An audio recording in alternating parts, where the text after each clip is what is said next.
अस्सलामुअलैकुम फ्रेंड्स, आप मेरे चैनल पर पहली बार आए हैं तो प्लीज़ मेरे चैनल को ज़्यादा से ज़्यादा सब्सक्राइब कीजिए, शेयर, लाइक और कमेंट कीजिए।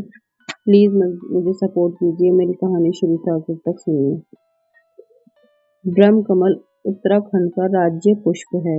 हिमालय के पर्वतीय क्षेत्रों में ब्रह्म कमल को एक अत्यंत पवित्र फूल माना जाता है। यहाँ के लोगों का विश्वास है कि ब्रह्म कमल के दर्शन मात्र से ही जीवन के सभी पाप नष्ट हो जाते हैं।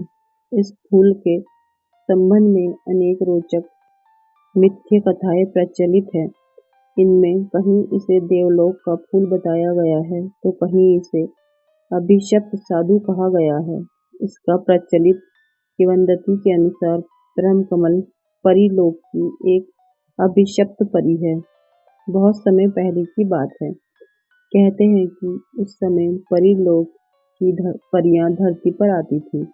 यहाँ दिन भर विचरण करती थीं और रात का अंधेरा होने के पहले वापस चली जाती थीं।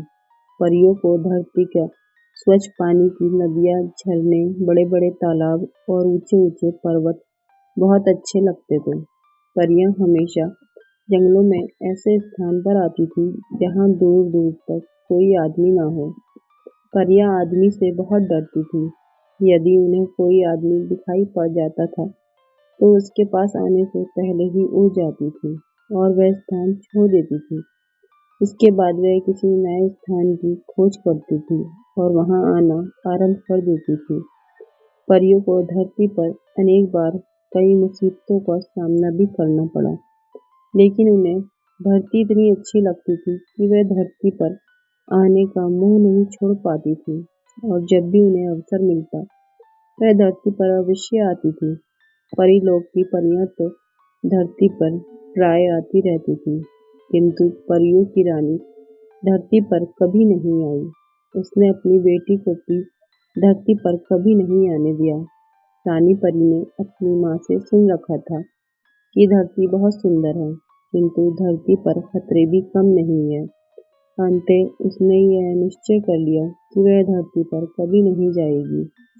परियों की राजकुमारी अर्थात रानी परी की बड़ी बेटी छोटी थी। वह अपने साथ की बड़ी परियों से हमेशा धरती की सुंदरता और धरती के लोगों की किस्से कहानियां सुना करती थी। उसे उसके साथ की परियां बताती रहती थी कि वह धरती की नदियों, झीलों, तालाबों में खूब नहाती और तरह-तरह की जल क्रियाएं करती थी।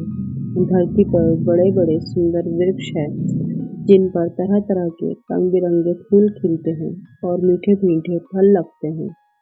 परियां बताती थीं कि वह फूल तोड़कर उनकी मालाएं बनाती हैं और फल खाती हैं। एक बार उन्होंने फूलों की मालाएं बनाकर अपनी राजकुमारी को भी दी। परियों की राजकुमारी जैसे-जैसे बड़ी होती गई, उसकी धरती पर जाने की इच्छा बढ़ती गई। वह धरती पर आकर यहाँ के पहाड़, नदियाँ, झीलें, तालाब, झरने, पेड़-पौधे, फल-फूल, जंगली जीव-जंतु, पशु-पक्षी देखना चाहती थी। अन्य परियों के समान इनका आनंद लेना चाहती थी। रानी परी को अपनी बेटी की इस इच्छा के बारे में जब मालूम हुआ तो वह बहुत नाराज हुई और उसने धरती पर जाने वाली परियों को अपनी बेटी से मिलना पूरी तरह बंद कर दिया। धीरे-धीरे काफी समय बीत गया। परियों की राजकुमारी अब अपनी माँ रानी परी जैसी दिखाई देने लगी थी। वह बहुत सुंदर थी। उसका रंग और सुनहरे बाल साफ बताते थे कि वह परियों की राजकुमारी है। परियों की राजकुमारी कुछ समय तक तो रानी परी की कैद में अकेली रही, लेकिन जब उससे यह सहन नहीं हुआ तो उसने चुपचाप महल के बाहर निकलना और धरती पर जाने वाली परियों से मिलना आरंभ कर दिया। परियों की राजकुमारी अन्य परियों से इस तरह मिलती थी कि रानी परी को पता नहीं चलता था। एक बार परियों की राजकुमारी ने अपने साथ की परियों से धरती पर ले चलने का आग्रह किया। सभी परी रानी परी के क्रोध से बहुत डरती थी। उन्होंने परियों की राजकुमारी को साथ ले चलने से मना कर दिया। परियों की राजकुमारी बहुत जिद्दी थी। वह वापस अपने महल के बागीचे में आई और एक स्थान पर छिप गई। प्रातःकाल का समय था। धरती पर आने वाली परियों ने अपने अपने पंख लगाए और धरती की ओर चली। इसी समय परियों की राजकुमारी बाहर निकली और वह भी अपने पंख लगाकर परियों के पीछे पीछे चल पड़ी। धरती पर जाने वाली परियों को इसका पता नहीं चला। परियां आगे आगे उड़ती रहीं और परियों की राजकुमारी चुपचाप उनका पीछा करती रही। परियों ने कभी कल्पना भी नहीं की थी परियों की राजकुमारी उनके पीछे पीछे आ रही है। वे अब धरती के बहुत पास आ गई थी। अचानक परियों की राजकुमारी को छींक आ गई। परियों ने पीछे मुड़कर देखा तो घबरा गई। उन्होंने तुरंत आपस में कुछ बातें की और ये निर्णय लिया कि वे धरती पर नहीं जाएंगी और वापस परीलोक चली जाएंगी। उन्होंने अपना निर्णय परियों की राजकुमारी को भी बता दिया। परियों की राजकुमारी बहुत जिद्दी थी। उसने पहले तो सभी परियों से अनुरोध किया कि वे उसे धरती पर अपने साथ ले चले, लेकिन जब परियां तैयार नहीं हुई तो उसने परीलोक लौटने से इनकार कर दिया। उन्हें यह भी बता दिया कि वह अकेली ही धरती पर जाएगी। सभी परियां असमंजस में पड़ गईं। वह जानती थी कि परियों की राजकुमारी बहुत जिद्दी है और वह बिना धरती पर पहुंचे वापस परीलोक नहीं जाएगी। परियां रानी परी से बहुत डरती थी। परियों की राजकुमारी को छोड़कर वह परीलोक नहीं लौट सकती थी। सभी ने मिलकर यह निर्णय लिया कि वह परियों की राजकुमारी को धरती पर ले जाएगी और कुछ समय रुककर जल्दी ही परीलोक वापस लौट जाएंगी। परियों की राजकुमारी खुश हो गई। धरती पास ही थी। कुछ ही समय में सभी धरती पर परियां उतर गईं। वह एक सुनसान जंगल में बड़े से तालाब के किनारे उतरी थी। यह स्थान बहुत सुरक्षित था। यहाँ परीलोक की सभी परियां आती रहती थीं। परियों की राजकुमारी को यह स्थान बहुत अच्छा लगा। उसने कभी सोचा भी नहीं था कि धरती इतनी सुंदर होगी। सभी परियों ने अपनी अपनी राजकुमारी के साथ तालाब में स्नान किया। कुछ देर जल क्रीड़ा की और परीलोक वापस लौटने के लिए अपने अपने पंख लगाकर तैयार हो गई। किंतु परियों की राजकुमारी अभी धरती पर रुकना चाहती थी और कुछ नए स्थान देखना चाहती थी। परियों ने अपनी राजकुमारी को बहुत समझाया, लेकिन जिद्दी राजकुमारी नहीं मानी। परियां अकेली वापस नहीं लौट सकती थी। उन्होंने राजकुमारी की बात मान ली। परियों ने अपनी राजकुमारी को बहुत से जंगल, जंगली जीव जंतु, पशु पक्षी दिखाए और अंत में हिमालय के बर्फीले पहाड़ों पर आ गई। परियों की राजकुमारी को बर्फ से ढके ऊंचे ऊंचे पहाड़ बहुत अच्छे लगे। उसका मन हो रहा था कि वे परीलोक न लौटे और यहीं धरती पर रह जाए। परियों की राजकुमारी ने अपने मन की बात अपने साथ आई परियों से कही तो कुछ परियां नाराज हो गई और कुछ उसे समझाने लगी। परियां अपनी राजकुमारी को यह समझाने का प्रयास कर रही थी कि वह धरती पर उतनी सुंदर नहीं है जितनी सुंदर वह समझ रही है। इस धरती पर बाघ, शेर, चीता, तेंदुए जैसे हिंसक जीव, बड़े बड़े राक्षस, देव, दानव भी रहते हैं, जो बड़े खूंखार और खतरनाक होते हैं। उसे वापस परीलोक लौट जाना चाहिए। परियां अपनी राजकुमारी को ये समझा रही थी कि तभी अचानक न जाने कहां से एक दानव प्रकट हो गया और अट्टहास करने लगा। दानव को देखते ही परियों के होश उड़ गए। वह अपनी अपनी जान बचाकर भागी और जिसे जहां जगह मिली वहां छिप गई। परियों की राजकुमारी ने एक विशालकाय दानव को देखा तो उसे भी डर लगा, लेकिन वह भागी नहीं। दानव ने परियों की राजकुमारी को देखा तो उसके रूप पर मोहित हो गया। उसने आगे बढ़कर परियों की राजकुमारी को उठाया और अपने कंधे पर लादा और पहाड़ के पीछे जाकर गायब हो गया। पहाड़ी जंगल में वृक्षों और पत्थरों की आड़ में छिपी परियां अपनी राजकुमारी को ले जाते हुए दानव को देखती रही। वह दानव की शक्ति से परिचित थी। अंत वह बाहर न निकली और न चीखी चिल्लाई। परीलोक से धरती पर आने वाली परियां परेशान हो उठी। उनकी समझ में नहीं आ रहा था कि वह क्या करे, क्या ना करे। वह रानी परी के डर से अपनी राजकुमारी को धरती पर छोड़कर परीलोक नहीं लौट सकती थी, और धरती पर लंबे समय तक रहना उनके लिए भी खतरे से खाली नहीं था। परियों ने आपस में एक दूसरे के साथ विचार विमर्श किया। एक परी ने कहा कि धरती पर राक्षसों और देव दानवों के साथ ही वीर साहसी और नेक इंसान भी रहते हैं। दूसरी परी ने सुझाव दिया कि सभी परियों को ऐसे इंसान की प्रतीक्षा करनी चाहिए और उसके सहयोग से अपनी राजकुमारी को मुक्त कराना चाहिए। एक अन्य परी ने सुझाव दिया कि प्रतीक्षा करने में बहुत समय लगेगा, ऐसा इंसान न जाने कब आए। सभी को मिलकर ऐसे इंसान को ढूंढना चाहिए, राजकुमारी को मुक्त कराने का अनुरोध करना चाहिए।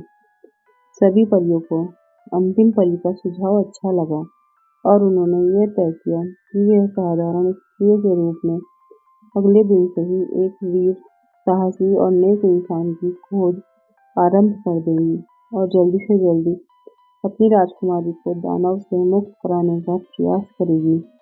परियों ने इसी तरह प्राकृतिक गुफा में रात बिताई और सवेरा होते ही अपना अभियान आरंभ कर दिया। वह उधर-उधर फैल गईं और जंगल से गुजरने वालों पर नजर रखने लगीं। परियों को शाम हो गई, किंतु वीर, साहसी, नेक इंसान तो दूर की बात, उन्हें कोई साधारण इंसान भी नहीं दिखाई दिया। संभवतः दानव के भय के कारण लोगों ने उधर से गुजरना छोड़ दिया था। धीरे-धीरे 3 दिन हो गए, लेकिन परियों को कोई सफलता नहीं मिली। अचानक एक दिन दोपहर के समय उस पहाड़ी जंगल से घोड़े पर एक सवार एक हट्टा-कट्टा सुंदर युवक गुजरा। उसे वहीं पास ही एक वृक्ष की आड़ में खड़ी परी ने देखा और सहायता के लिए गुहार लगाने लगी। परी की आवाज सुनकर घोड़े पर सवार युवक रुक गया और उसने अपनी दृष्टि इधर-उधर दौड़ाई। युवक से कुछ दूरी पर एक सुंदर स्त्री खड़ी थी और सहायता के लिए उसे पुकार रही थी। युवक घोड़े से नीचे उतरा और पैदल चलता हुआ परी के पास पहुंचा। इसी समय अन्य परियां भी आ गईं। सभी ने उस युवक को यह बता दिया कि वह परीलोक की परियां हैं और इसके साथ ही अपनी राजकुमारी के अपहरण की पूरी कहानी भी उसे बता दी। युवक वास्तव में वीर, साहसी और नेक इंसान था। उसने परियों को बताया कि वह इस राज्य का राजकुमार है और उनकी शायद सहायता अवश्य करेगा। परियों को थोड़ी बहुत राहत मिली। राजकुमार अपने राज्य के सभी क्षेत्रों से अच्छी तरह परिचित था। उसे दानव की पूरी जानकारी थी और यह भी मालूम था कि दानव कहाँ रहता है।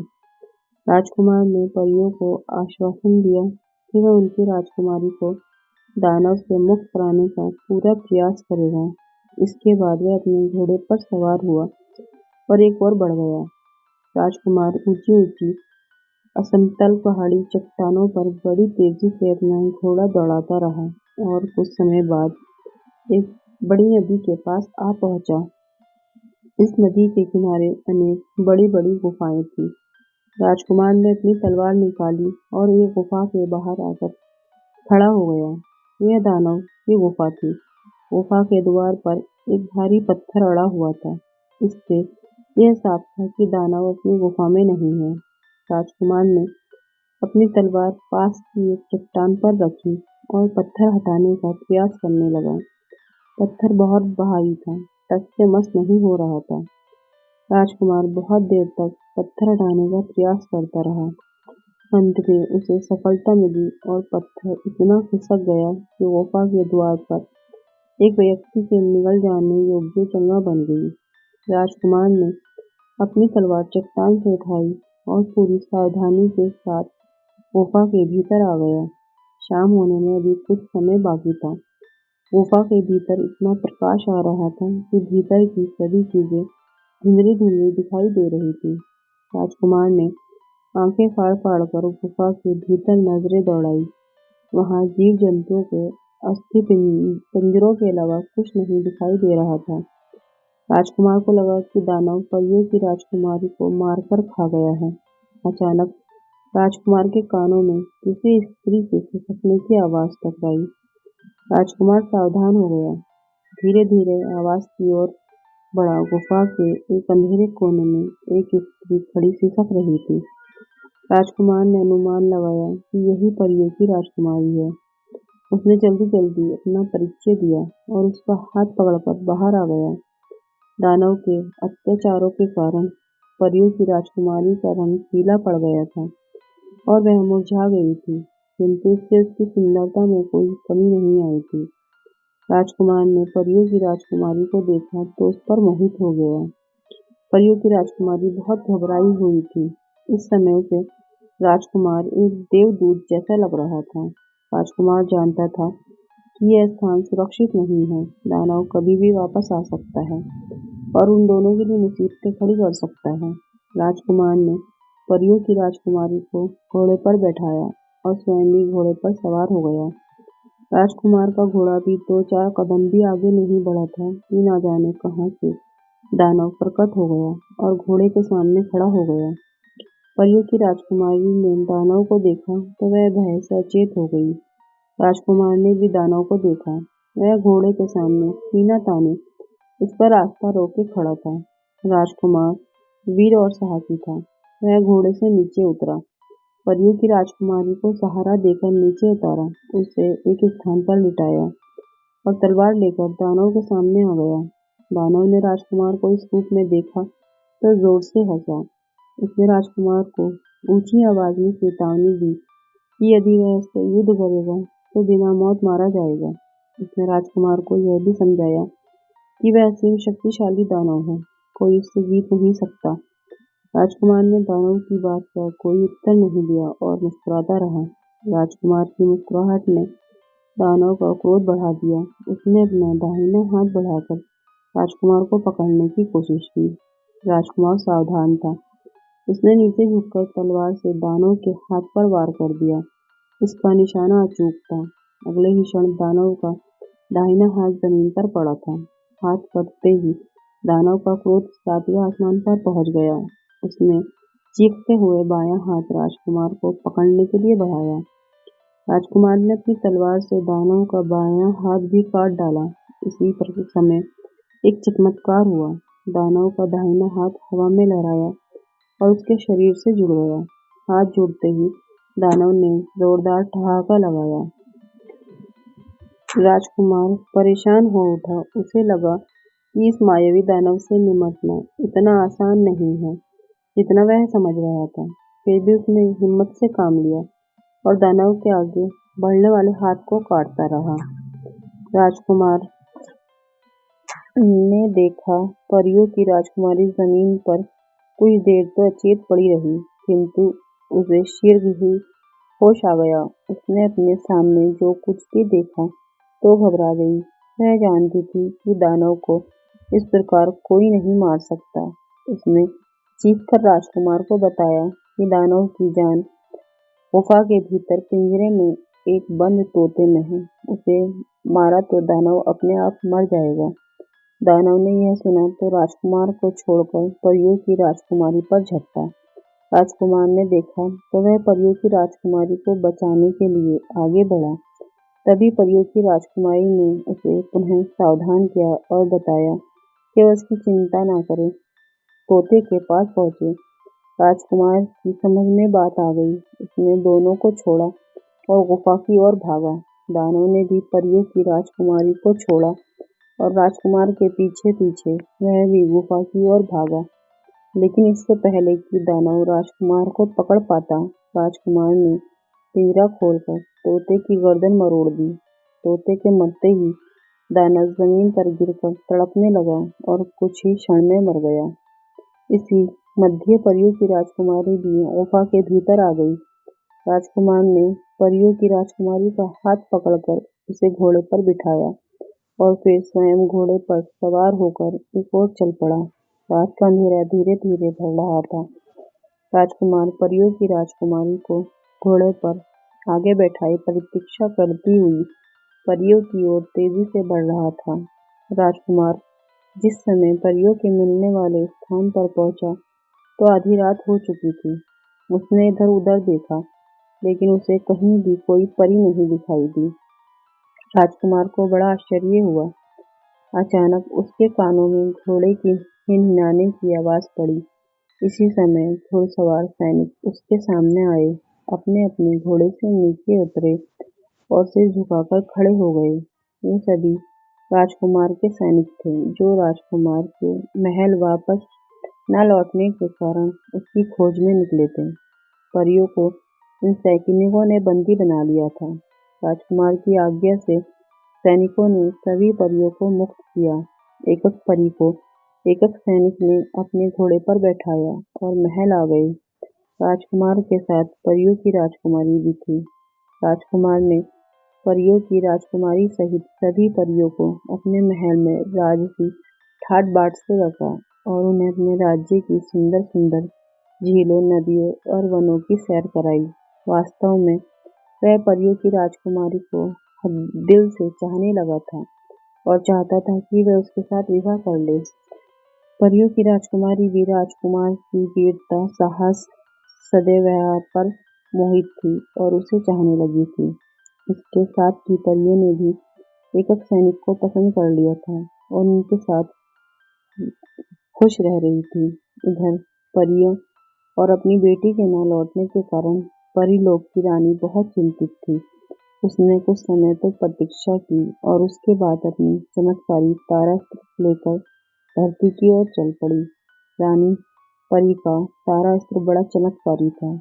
उसने अपने तारास्त्र के द्वारा ये मालूम कर लिया था कि उसकी बेटी और अन्य परियां धरती पर कहाँ हैं और क्या कर रही हैं। उसे ये जानकर बहुत क्रोध आया कि उसकी बेटी एक अन्य परियों के साथ धरती के मानवों के साथ खुश रह रही है। रानी परी सीधी राजकुमार के महल के बगीचे में पहुंची। परियों की राजकुमारी उस समय राजकुमार का सिर अपनी गोद में लिए हुए किसी मधुर विषय पर बातें कर रही थी। उसने अपने सामने रानी परी को देखा तो उसके होश उड़ गए। रानी परी बहुत क्रोध में थी। परियों की राजकुमारी ने राजकुमार का सिर अपनी गोद से उठाया और उठकर खड़ी हो गई। इसी समय परीलोक की अन्य परियां भी अपने अपने साथी सैनिकों के साथ आ गईं। रानी परी ने सभी परियों को जलती हुई आंखों से देखा और उन्हें परीलोक वापस चलने का आदेश दिया, लेकिन परियों ने अपने अपने सिर नीचे कर लिए और अपने अपने साथी का हाथ पकड़ लिया। रानी परी की समझ में आ गया कि बात बहुत आगे बढ़ चुकी है। उसने अपने क्रोध पर नियंत्रण किया और अपनी बेटी सहित सभी परियों को धरती के मानव और उनकी बुराइयों के विषय में बताकर परीलोक लौटने के लिए समझाने लगी।